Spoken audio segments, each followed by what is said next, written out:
بنابراین رسانه های ما، نویسندگان ما که از چشمه جوشان قرآن و اطرت ارتزاق کردن و نوشیدن و صدق لسان جزو آموزه های دینی است، اینا باید خیلی مراقب باشن برای هدایت افکار عمومی جامعه، برای خنثی کردن دروغ های رسانه ها و خبرگزاری های خارجی.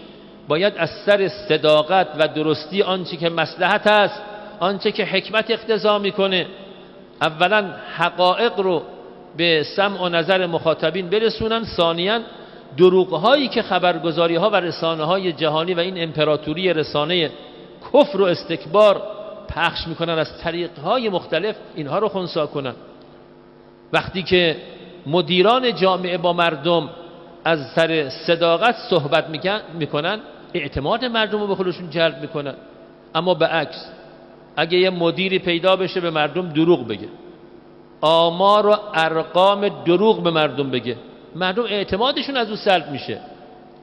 در ابتدای پیروزی انقلاب دو شخصیت در عرصه جامعه در برابر هم، یکی بلندگوی شیطان بود، یکی بلندگوی رحمان و خدا. بنی صدر از طریق روزنامه‌ای که داشت، از طریق تریبونه هایی که در اختیارش بود به عنوان رئیس جمهور، هرچی دروغ و تهمت و افتراء و ظن و گمان داشت علیه مسئولان کشور، به خصوص شهید مظلوم آیت الله بهشتی، پخش میکرد، حرف میزد، صحبت میکرد، تحریک میکرد جوانها رو. در قبال ایشون شهید بهشتی بود. اسطوره صداقت بود این مرد، نماد درستی و حکمت و مصلحت اندیشی بود. خب چی شد عاقبت هر دوشون؟ یکیشون در اثر اون دروغ‌هایی که به مردم گفت و خیانت‌هایی که به مردم کرد، از این کشور بی ابرو و بی آبرو فرار کرد، در جوار قبرستانی الان داره زندگی ننگین خودش رو میگذرونه. منافقین هم سر او و ناموسش کلاه گذاشتن. یک طرف دیگه شهید بهشتی بود که در آتش کینه بنی صدر و منافقین سوخت، اما نام و یادش این شهید مظلوم همچنان جاودانه است و هر سال از فضائل این مرد گفته میشه و در جامعه به عنوان الگو و اسوه معرفی شده. و یادم اون اوائلی که ایشون شهید شده بود، خیلی از کسانی که در اثر القاءات بنی صدر و خط نفاق به این شهید مظلوم جسارت کرده بودن، میرفتن سر قبرش حلالیت میطلبیدن. مردم چرا بگذاریم عزیزمون رو از دست بدیم بریم سر قبرش حلالیت بطلبیم؟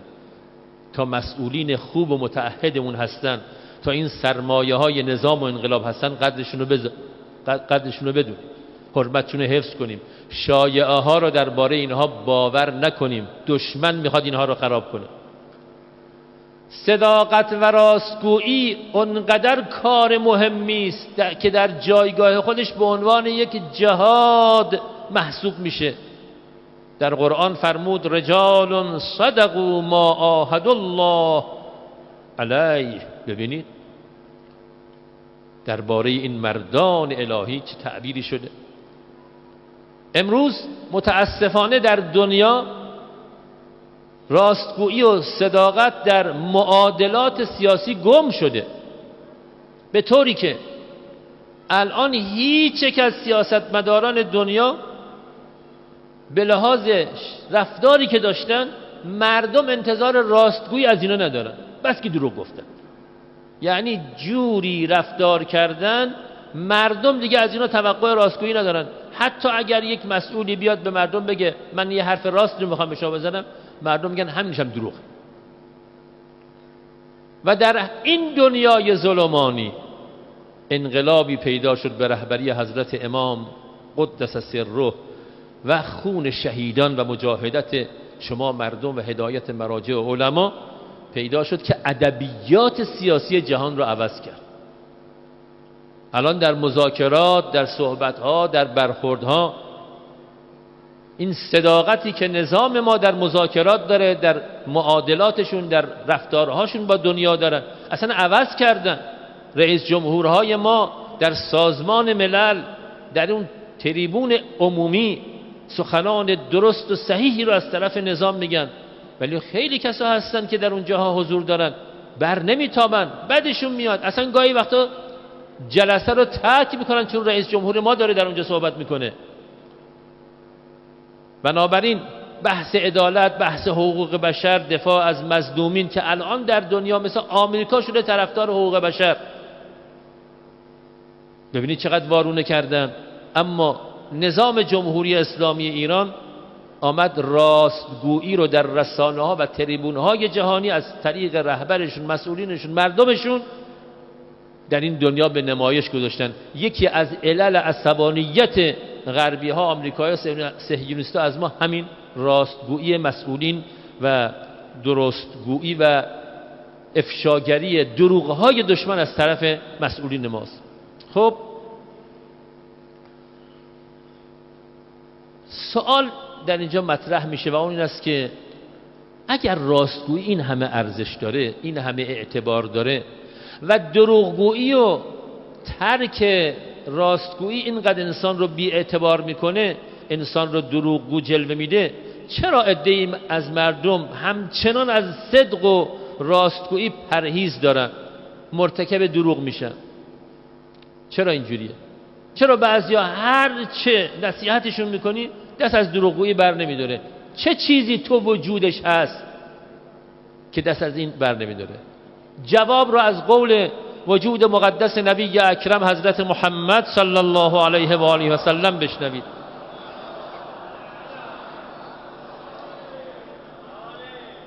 لا یکذب الکاذب الا من مهانت نفسه.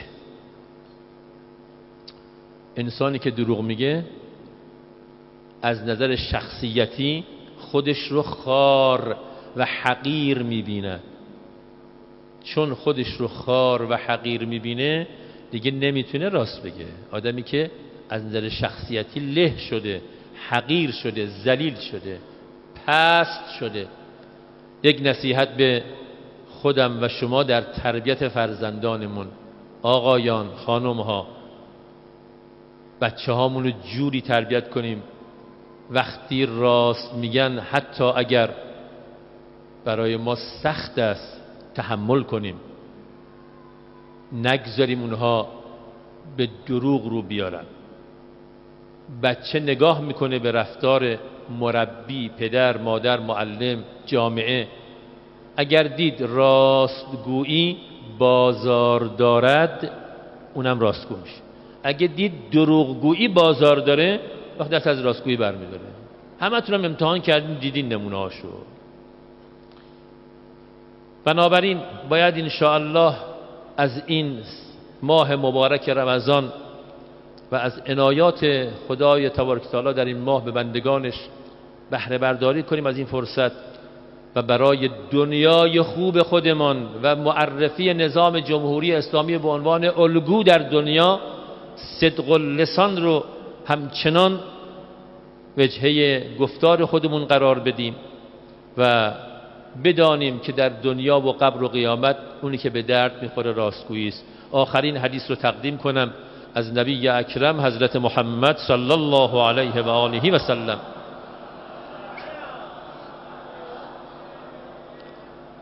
طبق روایت پیامبر اعظم فرمود اقربکم منی غدا فی الموقف اصدقکم للحدیث. فردای قیامت در عرصه قیامت اون کسی که از همه راستگوتر باشه او به من نزدیکتر. پیغمبر فرمودن. خدایا به حق محمد و آل محمد ماها رو با اسرار هستی، اسرار احکام، فلسفه احکام آشنا و ما رو عامل به آنچه که مورد رضایت خودت هست قرار بده. بار الله خالقا با راز خلقت محرمم کن، بی خود از خود عاشقم کن، فارغ از این عالمم کن. پوچ و تو خالی چو نی هستم ندارم خود نوایی از نفخت فیه من روحی دمی را همدمم کن ای که در کعبه شرف دادی ز لطف خود حجر را نیستم کمتر ز سنگی شست و شو در زمزمم کن لا تکلنی طرفة عین الی نفسی خدایا در صراط مستقیمت فارغ از پیچ و خمم کن تا نلغزد پای من در پرتگاه زندگانی دستگیری کن توانم ده خدایا محکمم کن آنچنانم کن که خود از بندگانت میپسندی هرچه کم دارم بیفزا گر فزون دارم کمم کن تا به کی در حسرت یک بارش رحمت بسوزم من کویری خشک و بی آبم ز اشکی پر نمم کن بحر جودت بیکران فیض بخش هر زمانه من حبابم قطره ام کن خود به دریا منضمم کن ای که گفتی قول کالانعام بل هم ازل را ای که گفتی قول کالانعام یا بل هم ازل را